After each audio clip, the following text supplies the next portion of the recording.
بسم اللہ الرحمن الرحیم۔ السلام علیکم۔ اللہ کی رضا کا حقیقی معیار۔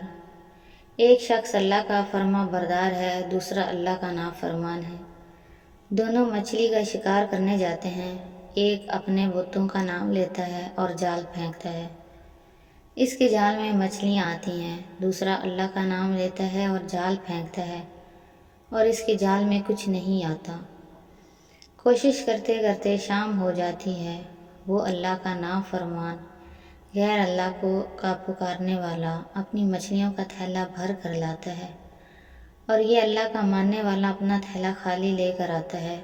اللہ کا فرشتہ، کرامن کاتبین، حساب کتاب لکھنے والا فرشتہ، غمگین ہوتا ہے اور عرض کرتا ہے کہ اے اللہ، وہ تیرا نام لینے والا خالی ہاتھ آ رہا ہے اور تیرے دشمنوں کا نام لینے والا مچھلیوں سے بھرا ہوا تھیلا لا رہا ہے۔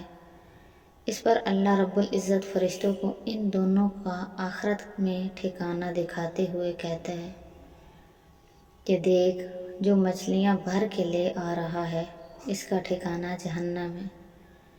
مچھلیاں اس کے کس کام کی، اور جو خالی ہاتھ آ رہا ہے اس کا مسکن یہ جنت ہے اور اس کا کوئی بدل نہیں ہے۔